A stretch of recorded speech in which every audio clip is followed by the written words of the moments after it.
तस्वीरों में दिखाई दे रहा ये नजारा बदरपुर विधानसभा क्षेत्र के वार्ड नंबर 180 का है, जहां से भारतीय जनता पार्टी की महिला प्रत्याशी वीना पवन राही हैं। आपको बता दें कि वो पहले आम आदमी पार्टी में थी, लेकिन इस बार भारतीय जनता पार्टी ने कुछ अलग किया है। पहले आम आदमी पार्टी में रह चुके पवन राही ने अब भारतीय जनता पार्टी का दामन थाम लिया है और पार्टी ने इन पर भरोसा करते हुए टिकट भी दिया है। पवन राही ने कहा, आप पार्टी की नीतियां ठीक नहीं थी, उनके जितने भी नेता हैं सब के सब भ्रष्ट हैं, कहते कुछ हैं करते कुछ हैं, पर भारतीय जनता पार्टी की नीतियां जनता के लिए है। इसी से प्रभावित होकर भारतीय जनता पार्टी का दामन थामा है और भारतीय जनता पार्टी की नीतियों को जन जन तक पहुंचाना उनका कर्तव्य है। अगर वार्ड से जीत कर आते हैं तो वार्ड की सारी समस्याओं का निवारण किया जाएगा, जो पिछली बार कुछ अधूरा रह गया था। कितना समर्थन मिल रहा है आपको? जी, पूरा समर्थन मिल रहा है और मैं बदरपुर गांव के सभी समस्त निवासियों का धन्यवाद करना चाहता हूं, जिन्होंने मुझे इतना प्यार और इतना सहयोग दिया।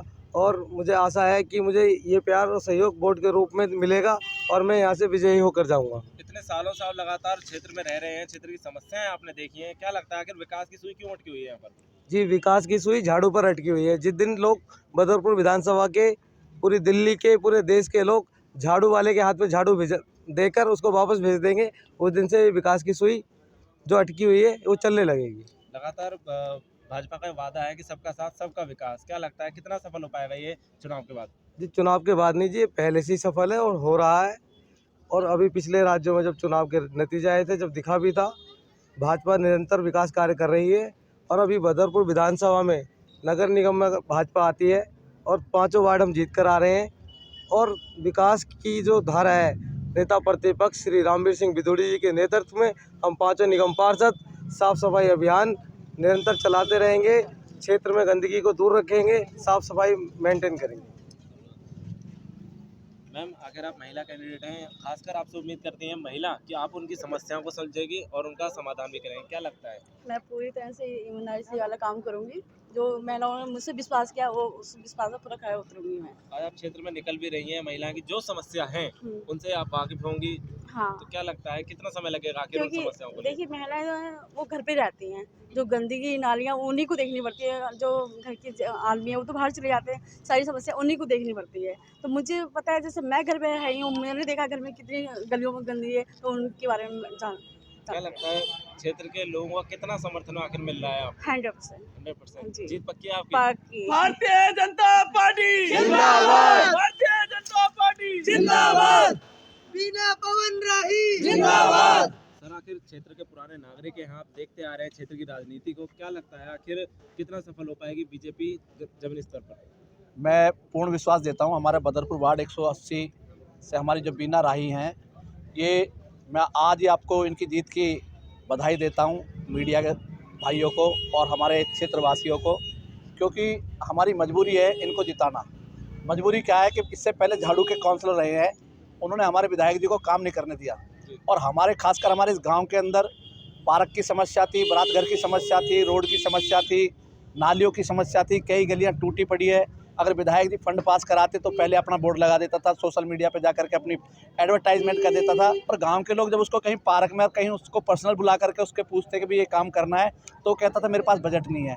जब तेरे पास बजट नहीं है तो विधायक जी को काम क्यों नहीं करने देता? आपके नज़दीक ये बारात घर है, बारात घर रामवीर जी ने चौड़ा कराया था। मेयर अपनी मिथिलेश जी की वाइफ अनामिका जी जो मेयर है वो आई थी, उनके साथ कमिश्नर साहब आए थे। उन्होंने इस बारात घर को, जो कुछ एमसीडी के ऑफिसर्स के रूम बने हुए थे, 600-700 गज ज़मीन उन्होंने इस बारात घर की, हमारे बारात घर को दिलाई एमसीडी से लेकर के। और जब इसका मुहूर्त का टाइम आया तो वो नकली नारियल फोड़ने आ गया रात के टाइम में।